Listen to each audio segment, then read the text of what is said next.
All right, we're still in the studio, kind of making our rounds, and this is just a tabletop. It was a breakfast table, and we replaced the legs with folding legs. Chopped off the wooden legs and replaced it with folding legs, in case I ever want to get this out of the way. On this table, I have a board on top of it that's covered in fabric, and this is where I'll do hand building and some wedging. If you take a look back here, I store some pieces back here. The one closest to the wall, I use that for when I'm reclaiming clay. If it's wet and I need to dry it out, I use that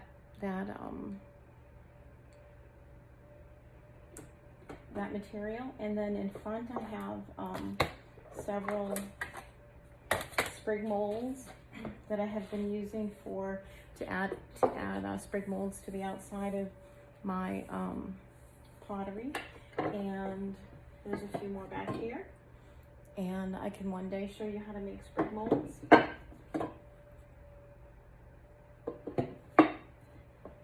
Here I have a bunch of slip. This is frost slip, and I use it to paint slip onto vessels, and stacked next to it are different colors of slip and some empty containers. I'll be adding mason stains to those containers with slip, and be using those for slip transfers. That's a really cool process that I'm exploring right now, and I think is really exciting and enjoyable to use. I'm also an avid seamstress or sewer, and I have taken some of my tools I use for sewing and brought them down to the studio. They help, with measuring and getting things exactly right. Here's a little tiny sprig mold. It's a butterfly, very cute. I don't know if you can see it or not. And these are some plates I made a long time ago, kind of with a July 4th theme. And I'm kind of holding on to these to use them in the studio. And it's always good to have something handy to write your notes on. I do write everything down, or I try to write everything down when I'm working, but then I will try to transfer it to my app that's on my phone for Pottery. We can talk about that later if you want. If you take a look around this way, in the corner I have a bunch of sheetrock and just boards to flip pieces over, and the sheetrock's great for kind of trying to dry things up. And if you keep turning towards the shelves, which I'll try to turn you, I have a lot of supplies on the top shelf, which are really, I use those to make plates or press molds.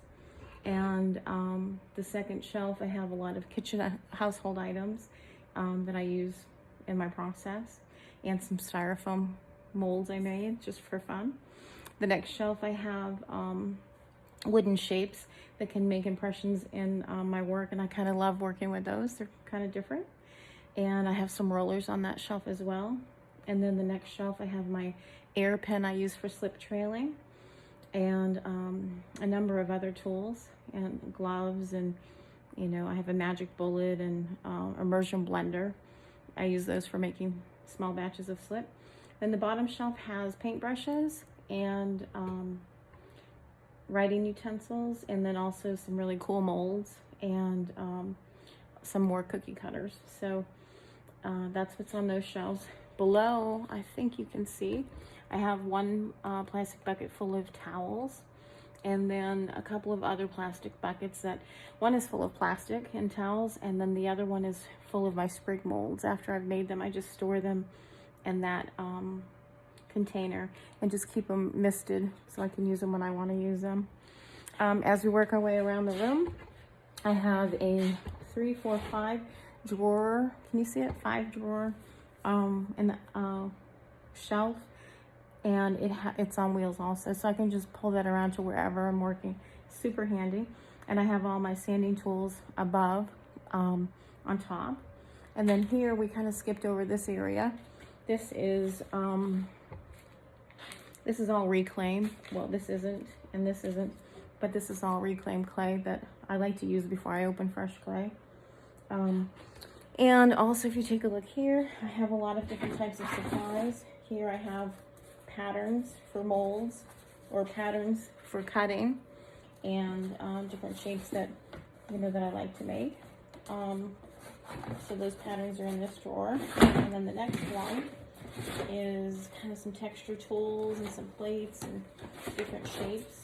I have one of these wheel dividing webs here.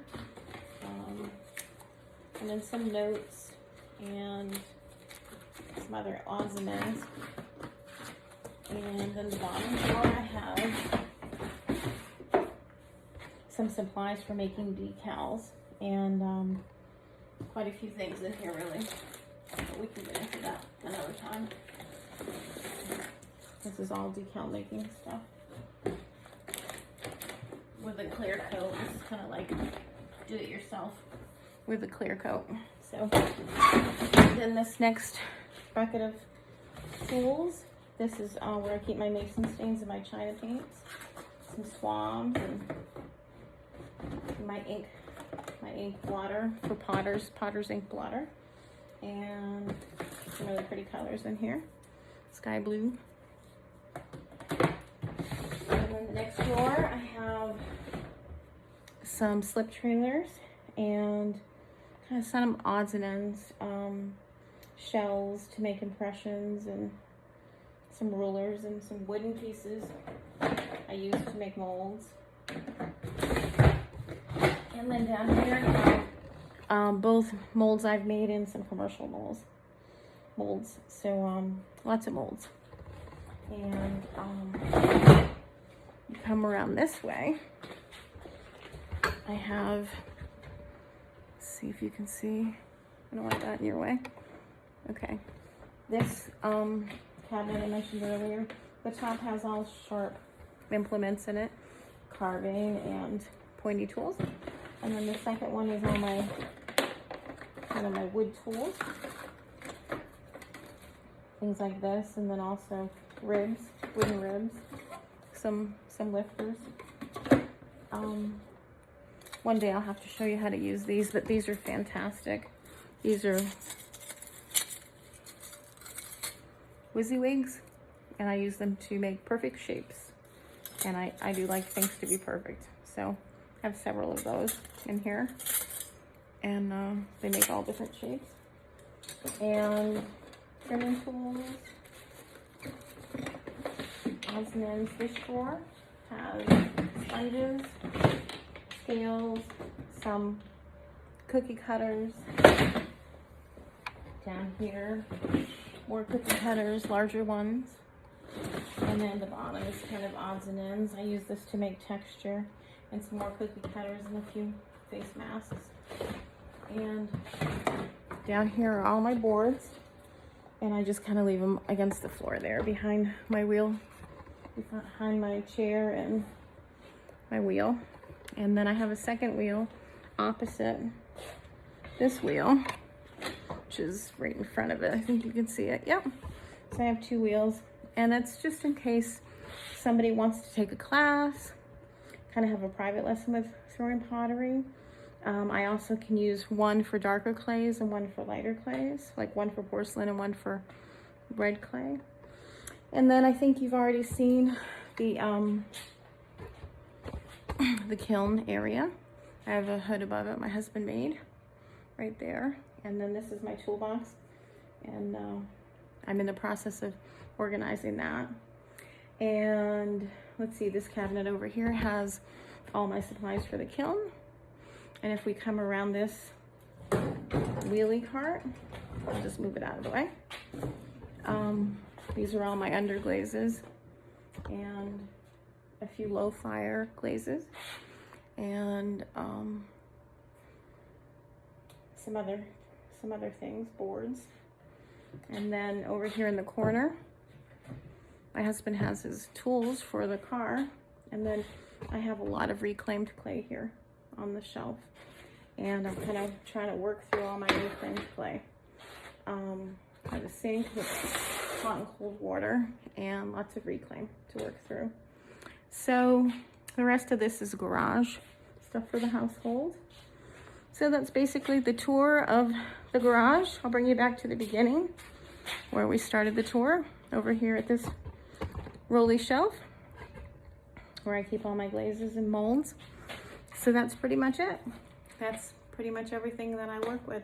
And I just love working in the studio and having all these tools at my fingertips. So thank you for joining me for the tour. And now it's time to start making.